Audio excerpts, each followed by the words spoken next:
Hey guys, boa noite, bem-vindos, deixa eu iniciar aqui também, pronto. Agora sim, ao vivo 7h47, hoje, episódio 7 da nossa Maratona Esquadrão de Elite ICAO 6. Eu vou te mostrar como é que a gente faz para descrever, por exemplo, uma foto como eu tenho essa aqui na minha mão, para você entender todos os detalhes, todas as necessidades, os vocabulários, todas as palavras, todos os elementos, todos os termos que você precisa colocar na descrição de uma foto para pegar o teu nível máximo. Seja você ainda iniciante nos seus estudos aí de inglês, ou de inglês aeronáutico, inclusive, mas fica aqui que a gente vai conversar hoje sobre a foto, sobre a prova ICAO. E essa foto, gente, essa aula de hoje sobre descrição de foto não vai servir necessariamente para a gente falar só sobre a prova ICAO, tá? Tem muita coisa legal que a gente pode ver. Por exemplo, num processo seletivo, numa dinâmica, tem empresa que, para contratar, usa a descrição de fotos como exemplo, e todo o vocabulário que a gente vai ver aqui é de extrema importância, faz parte da sua vida, do seu dia a dia como piloto. Parte 4 da prova, parte 4 do exame ICAO, chamado de Picture Description and Discussion. Estou até aqui, ó, com a minha apostila, meu e-book ICAO na Pro. Se você não tem ainda, depois escreve aqui, eu quero, e a gente coloca para vocês o link. Tem na minha bio do Instagram, eu mando para vocês de novo no grupo do WhatsApp, quem não tiver ainda. Então, eu vou ler para vocês a descrição da ANAC mesmo, tá? Eu só copiei e colei aqui na apostila, e aqui fala o seguinte, ó. Quarta parte do exame Picture Description. O candidato deve descrever uma foto ou figura e então responder às questões propostas pelo examinador, inferindo, avaliando, levantando hipóteses e comparando as consequências ocorridas em eventos passados, atuais e possíveis de ocorrer no futuro. Em todas as versões é apresentada também uma afirmação, statement, a gente já sabe disso, relacionada com a aviação, e o candidato deve expressar se concorda ou não com ela, justificando a sua opinião com argumentos e exemplos. O objetivo aqui é avaliar o desempenho, tal. Preste atenção aqui. A habilidade em desenvolver satisfatoriamente diálogos de alto nível relacionados ao seu trabalho, utilizando inglês geral, é o ponto crucial. Ou seja, Aline, então se eu pego, tá aqui, tá? Isso aqui é material da ANAC. Eu coloquei aqui no nosso e-book, meu e-book que é na Pro, ó, para treinar você para o exame de proficiência da ANAC. O link tá na bio, depois eu mando para vocês de novo. Quem não recebeu, eu mando para vocês, peço para os meninos mandarem, me ajudarem, aí eu mando para vocês no nosso grupo lá do WhatsApp, tá? Mas esse material aqui tem muita coisa, tem muito exercício, enfim, tem bastante coisa legal. Faz tempo já que eu montei isso aqui, mas, enfim, tem muita coisa excepcional. Tem gente, inclusive, que às vezes manda feedback para mim, fico tão feliz de falar, Aline, acredite se quiser, eu peguei o teu material ICAO na Proa, peguei umas lives suas, já tinha, logicamente, né, um nível de inglês intermediário aí, um pouquinho pré-avançado, foi para a prova e passou. Então, baseado nisso, eu vou fazer para você, vou começar a live já, de uma forma completamente diferente, né? Geralmente eu pego a live e pego uma prova, e eu vou começar já a nossa live de hoje fazendo a descrição de uma foto como essa foto aqui. O que acontece, então, quando você chega na sua prova ICAO? Chega na parte 4, né? A parte 1 da prova, você sabe disso, são perguntas pessoais relacionadas à sua história, ao seu background dentro da aviação, presente, passado, futuro, são 3 perguntinhas com 1 minuto, é o tempo de resposta indicado para cada. Na parte 2 do exame, eu tenho 5 situações diferentes, 5 role plays que você faz com um controlador daquela determinada área ali, atuando como se fosse o piloto, o captain of the ANAC 1, 2, 3, o piloto daquela aeronave, sempre ANAC 1, 2, 3. Na parte 3, você tem que fazer, obviamente, né, o conform ou clarify na parte 2. Lá na parte 3, unexpected situation, a gente tem um foco maior.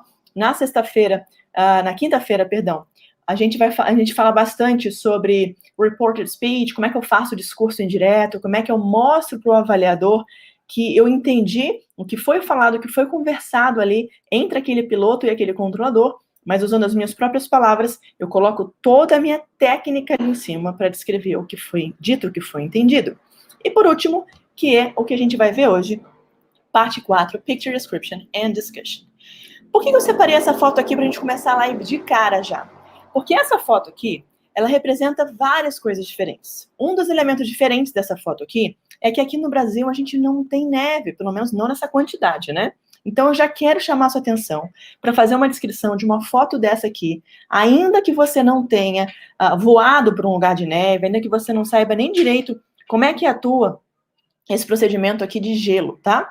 Então, se eu fosse descrever na prova ICAO essa foto, como é que eu poderia falar? Eu poderia pegar a prova, né, a foto, o avaliador vai entregar essa foto na minha mão, e eu posso falar para ele, well, here we've got a picture of a gray, long wing, right? Twin engine, turbofan aircraft, ou seja, estou me referindo aos dois motores aqui, turbofan, poderia ser turboprop, poderia ser piston, poderia ser turboshaft, se fosse helicóptero, poderia ser simplesmente, se eu quisesse falar do propeller, que não é o caso aqui, então, turbofan. There are some stripes on the running across the fuselage, and also especially here on the tail, right? And this aircraft, I think it belongs to Aeroflot, maybe, because I can see part of the logo here on the upper side, the upper deck and the upper side of the fuselage.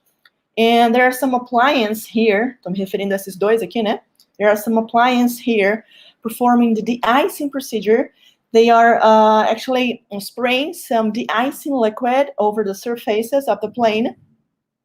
And I can see also a person, maybe a gentleman, standing next to the aft part of the plane, ou seja, ele está próximo da parte final da aeronave.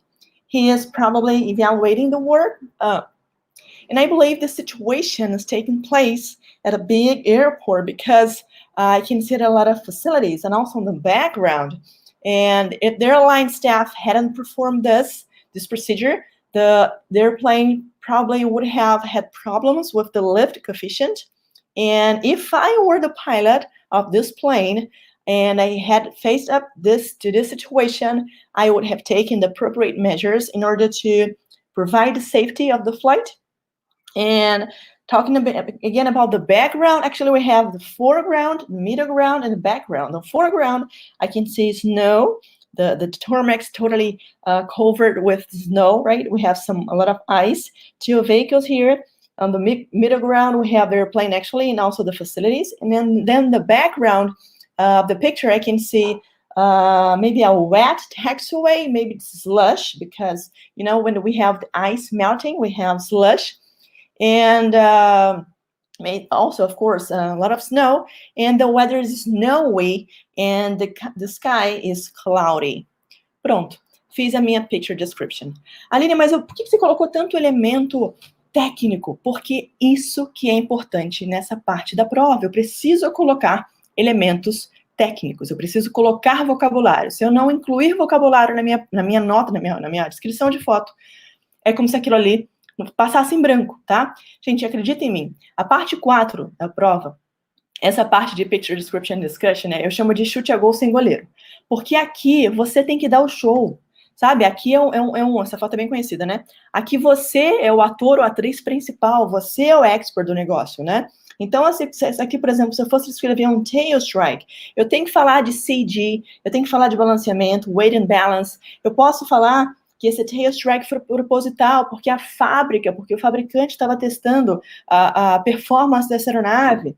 Se eu fosse fazer, por exemplo, a descrição desse DHL aqui, com nose gear down, nose collapse, essa margem aqui, preenchida com grama, eu tenho que saber que o nome disso aqui é grass margin. Aline, como é que eu posso descrever essa aeronave aqui? É uma aeronave clássica, né? Se eu for escrever, por exemplo, sobre as asas, eu posso escrever que as asas são altas, ou são médias, ou são baixas, high wing, middle wings, low wings. Se eu tivesse um winglet ou wingtip, ou tivesse alguma coisa específica na ponta da asa, ou de repente tip tanks na ponta aqui da aeronave, tem aeronave que é assim, tem aeronave que cai com essa tipo de descrição, qual é a cor majoritária aqui da aeronave, né? So the airplane is painted in yellow, and it belongs to DHL. Capricha na pronúncia dessas letrinhas aqui, isso não é alfabeto fonético, isso é IPA, né? Isso é alfabeto fonético internacional. DHL. Cuidado com o som, cuidado com a pronúncia, carrega bem. Lembra que essa parte 4 da prova é a parte final. É o tudo ou nada. Se toda a sua descrição, se todo o teu trabalho até aqui não foi bem consistente, ou você de repente estava um pouco nervoso, um pouco afoito ali pela outra parte da prova, capricha aqui, né, nesse momento, tá?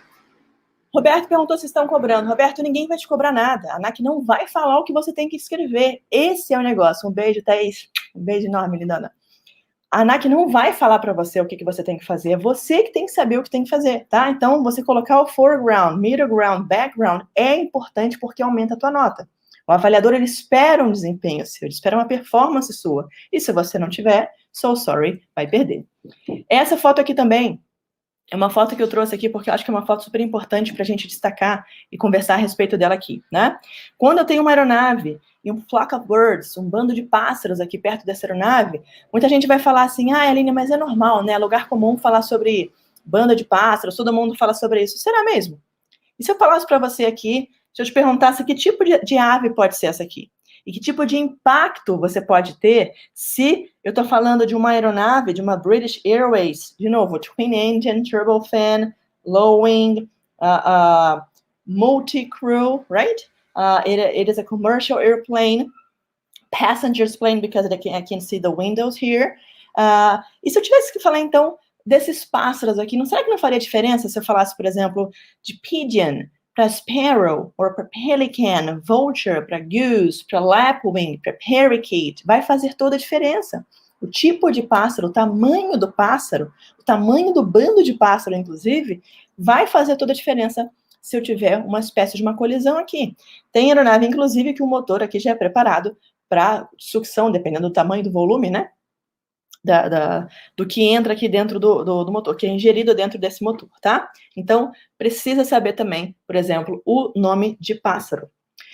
Outra foto clássica que eu adoro, essa foto é linda, né? E uma foto que, de repente, assusta aí quem nunca voou na neve, mas é uma foto razoavelmente normal, né? Uma foto que não mostra tantas estranhezas para quem voa, de repente, na Rússia, enfim, em São Petersburgo, sei lá onde é que foi tirada essa foto. Mas olha a pista, gente, cobertinha de branco, né? Então, quando eu for fazer a descrição dessa foto, lembra, a foto sempre vai ter a seguinte descrição. MDC. Main idea. A ideia principal. Se eu tivesse que dar um título para essa foto aqui, que título que eu poderia dar? Main idea. D, details, quais são os detalhes que eu estou vendo nessa foto. E por último, causas e consequências, C, cause and consequences. Quem é meu aluno, hashtag #CalnaPro aí, é muito bom, já sabe que a gente faz assim a descrição de foto, porque quando eu faço assim, eu coloco todos os elementos possíveis. Então, escutou Blackbird? Pois é, Cacá, acontece. Blackbird é a cor do pássaro, né? Mas que tipo de pássaro é, sabe Deus. Então, quando eu vou fazer a descrição dessa foto aqui, o que é importante eu saber? Será que de meteorologia aqui não é o ponto principal? Com certeza é. Então, se eu fosse falar, se eu, Aline, fosse dar um tema, né, uma main idea para essa foto aqui, eu falaria assim, a jumbo jet, porque eu sei que é um 747, o KLM, por causa das cores, né, eu conheço a aeronave, for turbofan engine, rolling for takeoff, because I can see the jet blast here, spreading the ice that is accumulated on the floor on the runway, and this jumbo is rolling for takeoff. Eu poderia falar sobre shallow fog caused by the dust, ice left behind, diferente, né? Eu mesclei termos aí meteorológicos, mas que fazem sentido aqui.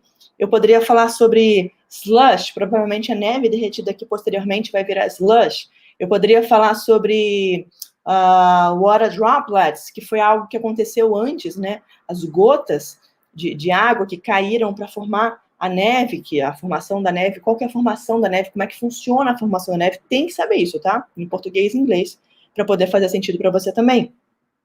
E causas e consequências disso aqui, então, quais são as causas? Como é que a neve se formou? Preciso explicar para o avaliador como é que a neve se formou. E qual que é a consequência? Será que esse pouso vai ser tranquilo? Será que a tripulação teve que se preocupar aqui em fazer um de-icing to avoid ice accretion on the top of the wings? To avoid any kind of malfunction or any kind of interruption or hazard to the movable surfaces like speed brakes, ailerons, flaps, spoilers, percebe? Isso tudo eu estou colocando no vocabulário. Estou mostrando para o avaliador tudo que eu estou vendo. Mais um ponto interessante, olha só que legal. Em português a gente não tem isso, né? Tem, mas a gente não usa tanto. Quando eu pego uma situação, um substantivo em inglês, eu coloco ele, eu acrescento no final dele um Y, ele vira uma condição. Exemplo, sun, em inglês, é sol. Se eu falo sunny, eu estou pegando a palavra sol, acrescento um Y e eu tenho uma condição, um adjetivo, sunny. Oh, today is a sunny day, ou seja, ensolarado, certo? Então, sol, que é no substantivo, vira uma condição, sunny. E eu posso fazer isso com ice, por exemplo. Icy. Wow, this is an icy takeoff. Aline, mas você está falando que gelo vira geloso, né? Vira. Em inglês isso faz sentido, tá? Então, ice vira icy. Rain vira rainy. Wind vira windy. Um dia ventoso. Cloud, nuvem. Um dia nebuloso, cloudy. Snow, de neve, snowy. Para o português não vai fazer o menor sentido, tá? Mas para o inglês faz total sentido. Então, se eu pegar uma palavra qualquer para eu mostrar condição meteorológica, basta eu acrescentar um Y no final. Esquece a regrinha de dobrar a letra, porque a prova é oral, né? E eu tenho, então, uma condição. Outra foto clássica, você precisa saber isso aqui, e esse tema derruba muita gente. Meus alunos, vamos ver se estão espertos aí. Como é que é o nome disso aqui? Que situação é essa? Conta para mim. Se tivesse que dar um tema para essa foto, o que eu poderia colocar aqui? Vamos ver. Vocês estão espertos, vocês pegam a minha maldade aqui. Tem um tema, tá fácil aqui de entender que tema que é esse, tá? Então, eu vou falar do main idea, depois eu vou falar de details, depois eu vou falar de cause and consequences. Com relação a essa foto aqui, é uma foto que é famosa para muita gente já conhece isso aqui, né? Do que se trata isso aqui? Aquela situação lá, que eu não vou falar o nome, do Hudson River, do rio Hudson, né? O Sully pousou com o Cactus da US Airways, que é o apelido da Cactus, da US Airways, no Hudson River, porque ele teve um bird strike, ele teve um both engines out, né? He lost thrust on both engines, and he ended up on Hudson River. Como eu chamo boa, Sheila, obrigada. Uma Veneta me respondeu. João, Vinícius, Tamires, Gabriel, perfeito. Rodrigo também já tinha respondido. Quem mais? Silvia, vocês estão muito craques.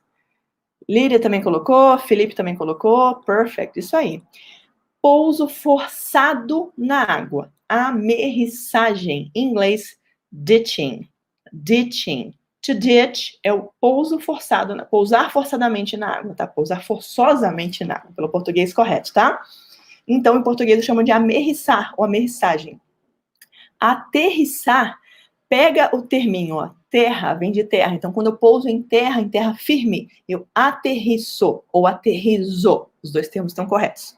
Só que quando eu pouso de forma forçada no mar, na água, eu faço uma amerrissagem. Por que eu estou te falando que é um pouso forçado? Porque se fosse uma aeronave anfíbia e ela não tivesse em emergência, não seria um pouso forçado. Simples assim, tá? Então, cuidado, precisa incluir a palavra forçado na água. Pouso forçado na água, ditching. Essa é a palavra mágica que o avaliador vai querer ouvir numa foto dessa aqui. Aline, mas será que eu não passaria na prova? Eu perderia ponto? Não é que você vai perder ponto, você vai deixar de ganhar, né? Então, para que deixar de ganhar, aproveita e já coloca essa palavra, anota aí, tá? No teu caderninho, gente, isso é legal, tá? Uma das maiores dicas que eu tenho para vocês, quando vocês estudarem qualquer coisa. Eu leio assim, às vezes eu tô vendo na internet alguma coisa, uma palavra nova, alguém falou, eu pego meu bloquinho de notas, eu tenho lá, tá? Vocabulary, eu anoto as palavras novas. Então, pode ser no seu telefone, pode ser naqueles sticky pads que a gente tem, aqueles adesivos, esqueci o nome agora, daqueles adesivinhos que a gente tem no coloridinhos, assim, sticky notes. Pode ser no bloco de notas ou um caderno que você tem, onde você quiser. Faz isso, tá? Cria esse hábito, porque essas palavras simplesmente vão embora. E coloca ela em português, coloca em inglês. O melhor, na verdade, é você colocar ela em inglês e do lado a definição dela em inglês, tá? Por exemplo, ditching, tracinho. A forced landing on the water. Pronto, já tá a definição correta ali. Post-it, obrigada, Murilo. Essa é a resposta. Então, de cara eu falaria aqui, ditching. Ah, Aline, mas eu conheço o caso. Eu lembro dessa situação, hein? Eu lembro do caso do Hudson River. Perfeito. Então, você já sabe até a causa, né? O que aconteceu com a aeronave para o cara acabar ali onde ele está. Então, fica muito mais fácil fazer uma descrição quando eu conheço a situação, tá? Então, eu poderia falar assim, well, in this picture, I can see an airplane. It belongs to Cactus, US Airways. It's a very famous situation. I remember that. It was an international case. And it was so famous that actually it became a movie with Captain Sullenberg. And what actually happened was that he was he was taken off, they were taken off from New York, LaGuardia, I guess.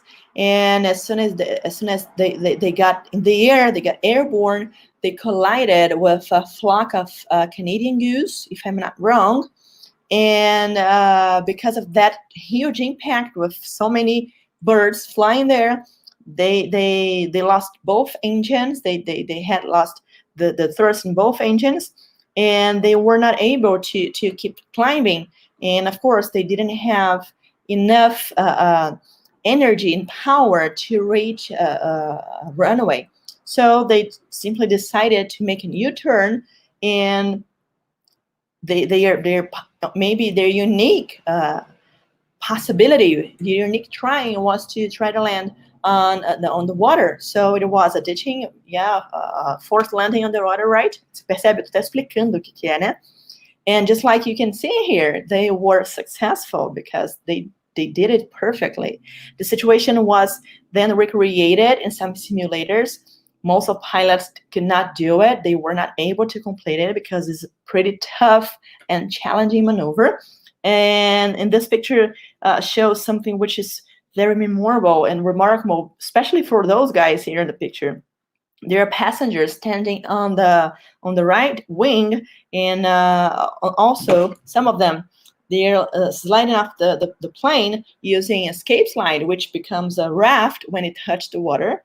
When it touched the water on the both sides, I can see here, and just part of the plane is actually submerged, is inside the water. But basically, there was a perfect landing. Everyone was safe and sound. Pronto. Fiz a minha descrição aqui, tá? Se eu conheço a situação, fica mais fácil, né? Porque você já conhece, você já sabe qual é a causa, o que aconteceu ali, enfim. Se você não conhece, não tem problema. Outro caso clássico, gente, isso aqui é muito legal para comissário também, tá? Não só para piloto. E eu arrisco dizer que comissário sai melhor aqui, sai melhor do que piloto. Porque comissário convive mais na cabine, né, do que piloto. O piloto geralmente vive lá na frente, enfim. Mas se eu fosse fazer uma descrição nessa foto aqui, de cara, né, oxygen masks. Oxygen, cuidado com a pronúncia, tá?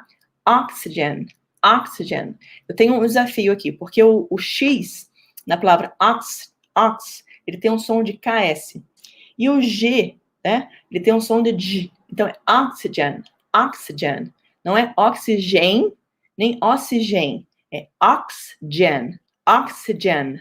E o N tem que terminar com a língua no céu da minha boca. Oxygen, oxygen, mask. Aí junto com a palavrinha mask. Oxygen mask. Falando rápido fica um pouco mais difícil, né? O que causa isso aqui? O que pode ter acontecido? Provavelmente depressurization. Outra palavrinha chata, a gente já falou sobre isso. Cuidado com os prefixos e os sufixos. O que vem antes, o que vem depois. Foca na pronúncia do núcleo da palavra aqui, que é a palavra pressure. Junção dos dois S's em inglês, então, dá um som de X. Shh. É esse som. Shh. Então, pressure. O que vem antes é o prefixo depressure. O que vem depois é o sufixo zation. Se eu juntar tudo, então, fica depressurization. É o que deve ter acontecido aqui. E pode ter sido um alarme falso, né? False alarm. Or it was a real situation, or maybe it was just an emergency simulation for training purposes, I don't know. E aí agora eu quero que você inclua aqui, por exemplo, já que você não sabe, né, se isso aqui é real ou não, verídico ou inverídico, que você coloque o que a gente chama de sensory impressions. Sensory impressions são aquelas impressões sensoriais que eu utilizo recursos meus. Aquilo que eu vejo, aquilo que eu ouço, aquilo que parece ser, aquilo que soa como, aquilo que aparentemente é, né, aquilo que eu estou olhando, ou aquilo que eu faço um combo ali, um mix sinestésico do meu achismo, então it seems to be. Se soa como, it sounds. Se eu vejo, it looks like, it appears to be, e assim vai. Aline, mas eu posso falar aqui, por exemplo, que é? Pode, você pode falar que é. Oh, this situation is about, você pode afirmar como você já conhece essa situação aqui também, tá bom? Uma Venia pergunta quando eu faço um pouso desprogramado e quando eu tenho uma despressurização. Uma Venia, se for em terra firme, forced landing, tá? Pouso forçado. Só na água, forced landing on the water, que eu tenho o ditching, tá?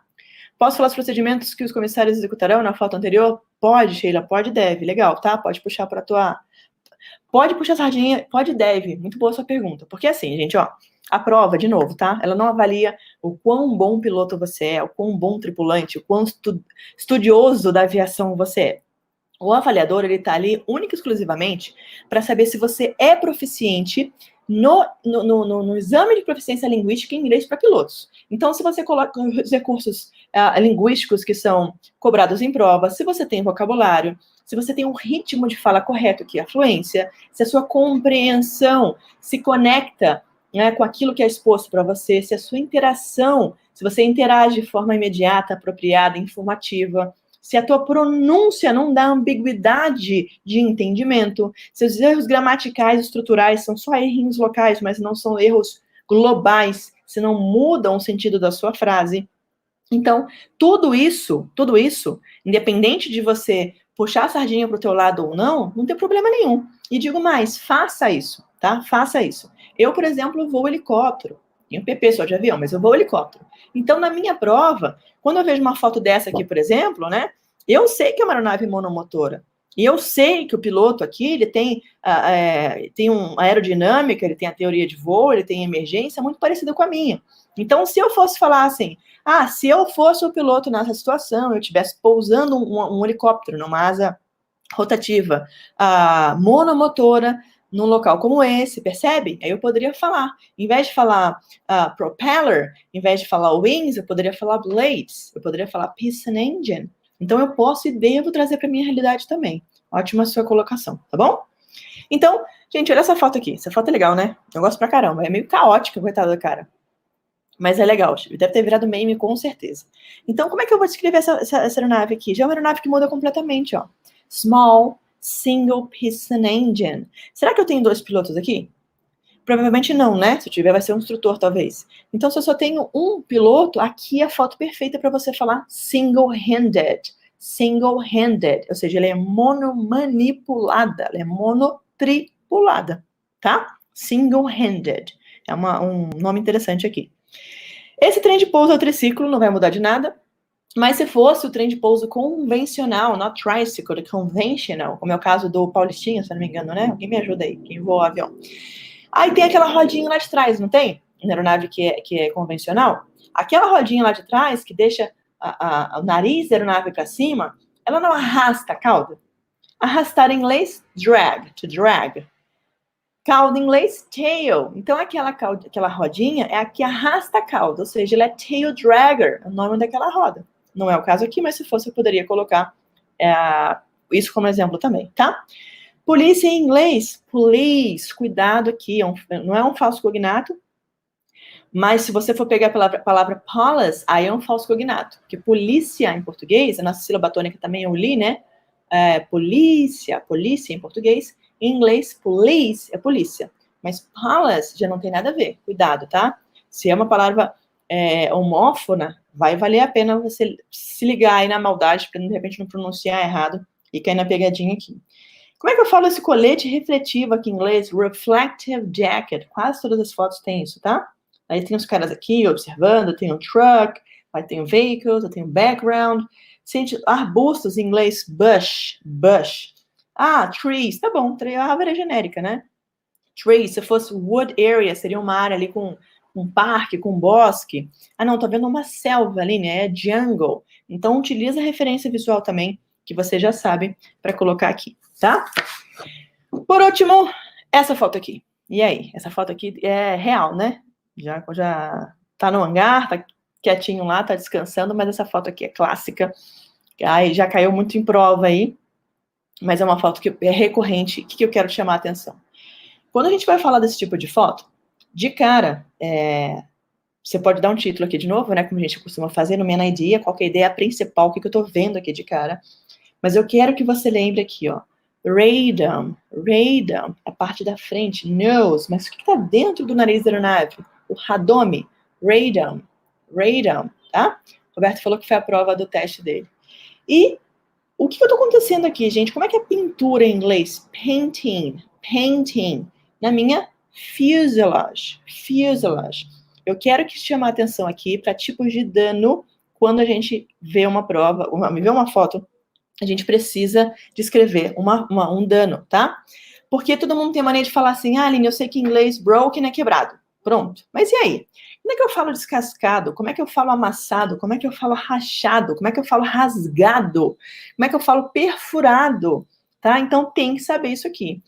Tem no nosso e-book lá do ICAO na Proa, tem outros materiais também, quem ela não sabe disso, mas rapidamente vamos dar uma olhada? Então eu poderia falar que ela está amassada, ó. Dented, por causa do impacto que teve com uma hail wall, uma parede de granizo. Já ouviu esse termo antes? Hail wall. Ah, a Alina está arranhada aqui. Aqui estamos scratched, ok. Eu estou vendo que ela está shattered, uma espécie de despedaçada. Torn, rasgada, torn off, faltando um pedaço. Jammed, se ela tivesse emperrada. Punctured, se ela tivesse perfurada. Cracked, se tivesse rachada. Então, os tipos de dano são interessantes também, tá? E, obviamente, vou puxar aqui em cima para o meu para-brisa, que em inglês é windshield, escudo do vento. Windshield. Wind, vento. Shield, escudo. Então, escudo contra o vento. Ou windscreen. A tela do vento. Windscreen, meu para-brisa aqui em cima também. A aeronave está dentro de um hangar. Lembra quando eu falo dentro, eu vou usar a preposição in, porque tem ideia de inside. Se fosse sobre alguma coisa, numa superfície de alguma coisa, se estivesse do lado de fora, de repente num pátio ali, eu poderia falar on. Mas se eu estivesse especificando o nome desse hangar, eu poderia falar, é o hangar shelf, pronto. The airplane is standing at shelf's hangar. Pronto, está dentro do hangar da shelf, tá? Então, é isso que eu tinha para conversar com vocês hoje. Eu quero te alertar. Eu peguei essas fotos aqui. Vou fazer o seguinte. Vocês querem? Eu vou pegar essas fotos aqui. Vou tirar uma foto. Vou fazer um arquivo. Rafa, você me ajuda? Vou transformar isso em PDF. Eu vou jogar para vocês no nosso grupo do WhatsApp, tá? Lá no grupo do WhatsApp, eu quero que vocês peguem essas fotos e façam os exercícios. Falando em exercício, mandamos para vocês a prova hoje, a prova de sexta-feira, né? Uma versão diferentona lá. Eu quero que você pegue essa prova, tá valendo o desafio, viu? Quem pegar aquela prova, os top 3, os 3 que pegarem a prova que eu mandei para vocês no grupo, resolverem a prova, colocando as dicas que eu dei desde o episódio 1, desde domingo passado da maratona, ainda que você não seja avançado no inglês, não tem problema nenhum, coloca, resolve a prova, faz a prova, se esforça. Lembra, eu não consigo aprender a nadar se eu não entrar na água. Eu não consigo aprender a cozinhar se eu não for para a cozinha. Eu não consigo aprender a voar se eu não entrar na aeronave e voar. Então, eu não consigo fazer uma prova se eu não fizer uma prova. Tem que fazer a prova, tá? Não vou colocar no Telegram, é no grupo do WhatsApp. Para quem não é aluno, tem que ser no grupo do WhatsApp, tá? Quem é aluno vai para o nosso grupo do Telegram oficial. Se você não está no grupo do WhatsApp ainda, tá no link da minha bio no Instagram e tá aqui no YouTube na descrição desse vídeo. Amanhã, segunda-feira, tem o capítulo 8, episódio 8 da nossa maratona, Esquadrão de Elite ICAO 6. Vamos tirar esse ICAO, vai? E vamos tirar o 6. Aproveita que a ANAC anunciou aí que vai voltar com esse ICAO 6. Eu quero você proficiente, quero você tirando onda pro resto da sua vida. A gente se vê amanhã, então. Um beijo. Tchau.